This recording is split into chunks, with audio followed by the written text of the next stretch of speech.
back to Her Crown, where we are all about growing in our faith, growing in our relationships, and growing as women.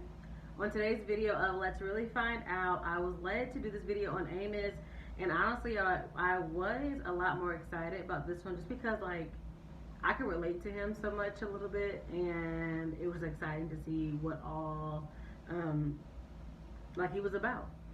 So this video, of course, is not going to be long. These are usually just little quick videos just to give you insight on people of the Bible. And I'm going to be looking down a little bit because I have to look at my Bible a little bit with this video.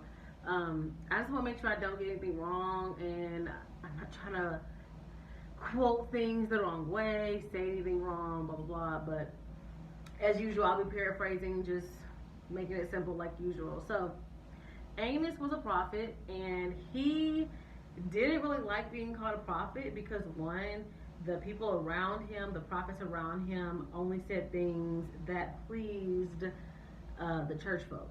So he's like, look, I don't want to be considered one of them, and I can relate to that.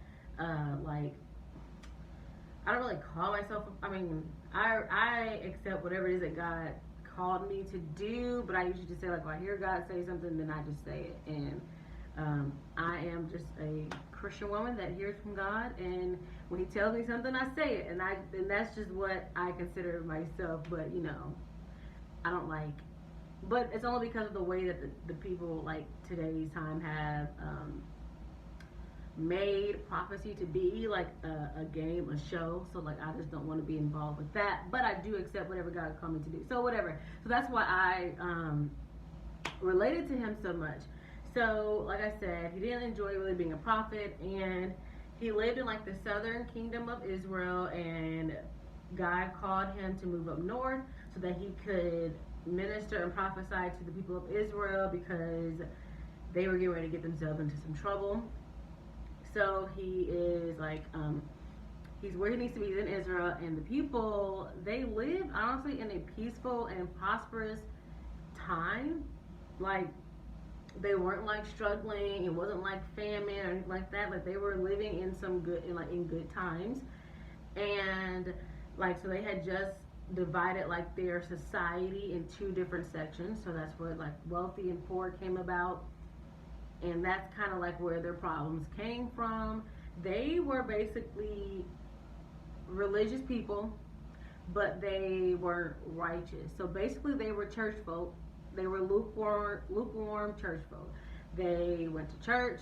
They did their stuff. They did all the religious stuff, but their lives didn't match it. They idled a lot of like pagan stuff. They were into like astrology. Some of them were into like the moons and the stars and all that. And it was just like, so basically a lot of Christians of today, a lot of people of today who are lukewarm Christians, like they preach, they speak, they say they're a Christian, but their lives don't match up.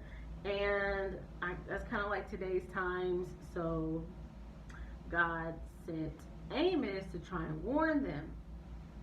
So Amos would preach and minister to them about the day of the Lord, and that was basically God's judgment, the day that God would judge Israel.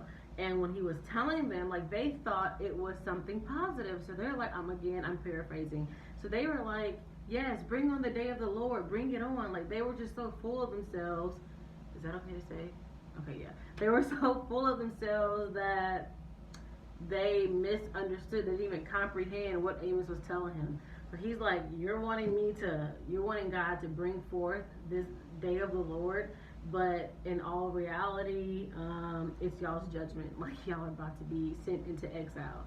So that was crazy. That was low-key not funny, but I was like, dang, that's crazy.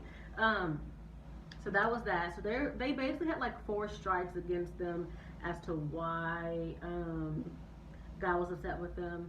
So they had insincere worship. They mistreated the poor. They idolized the pagan gods. I want to read the other one so I'm not wrong. Oh yeah, so false pride in their wealth and race. So they were just full of themselves. Literally, they were just full of themselves. And I hope that's a respectable way to put it, but that was it. So, you know, Amos is trying to warn them, trying to tell them, like, look, this is what's sorry, camera's shaking. But this is what is going to happen if y'all don't change. And, you know, they weren't really hearing it. But, so he started to get all these visions from God. God started getting these visions. And some of them were harsh. Like, 2 of the visions were harsh. And Amos was like, look, God, stop. Like, they can't handle that. They can't survive that. And then God, you know, like, okay. So God kind of gave the 3rd vision, and I won't get deep into that because you can go read it.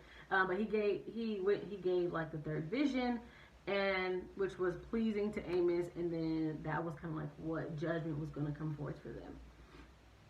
So, you know, after all of that, and like in the 9th chapter, there's only 9 chapters, so it's not a long book to read. If you want to go ahead and read it for yourself as well, because I always encourage that for you to go read it for yourself, just so you aren't just, I mean, you can trust me, but like, read it for yourself also.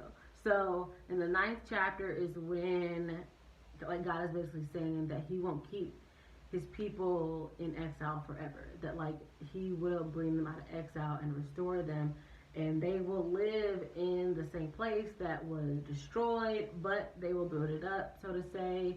So it's like more so saying like, you caused this upon yourselves, but I will bring you out. And I think that's pretty an important lesson, so to say, because like we put ourselves in so many situations and so many unnecessary problems, but yet God still brings us out. God still gives us grace when we truly repent and we truly change our heart and try and be better. And I think it's very important. It's very relatable to today's time, like this entire book, like the whole just message of Amos and his life. And I think it's wonderful that we can still relate to the Bible nowadays. I know a lot of people think that it's not relatable, but usually every time that God gives me like anything, a word, a revelation, a person, a book of the Bible, whatever, it's like it just really backs up whatever I've been feeling that month or whatever's kind of going on in society, so to say. So it was like, if you really just get in the word and read it, you'll see that like a lot of this stuff is still like happening, but just modern times. So that's it with Amos. Like I said, a prophet that didn't really like being called a prophet because everybody else messed up the title.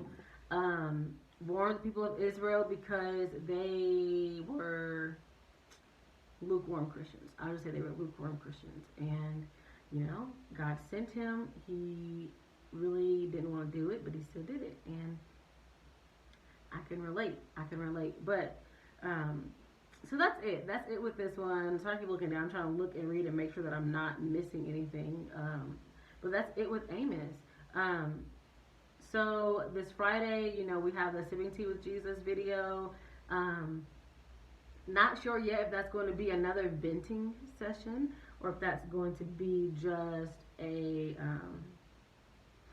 like the usual topics. So say, I don't know what God has for me this week, but I pray that you are still just, I still feel so great about just this past Easter and just spending time with my family and just being grateful for what I have and where I'm at right now. And I pray that you will use this time this week to really appreciate what it is that you have already and where it is that you're wanting God to take you. But like last video, just to reiterate that you can't receive more until you actually appreciate what you have now. And I think that's very important.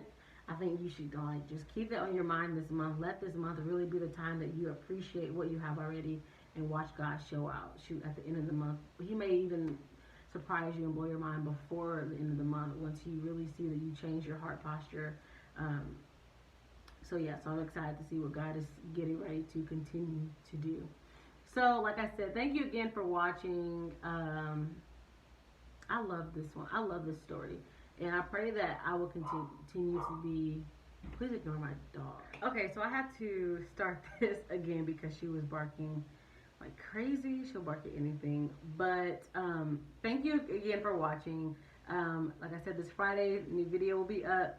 And I pray that you continue to be a part of the Her Crown private Facebook group so that you can just have a community of women, get like daily encouragement, and just continue to grow in God. So I thank you for watching, and I pray that you will have a blessed week and that God will show up in your life in a major way this week, that he will confirm some things for you, that he will speak to you, that you will just draw closer to him so that he can reveal himself to you even more. So again, thank you again for watching, and have a blessed day.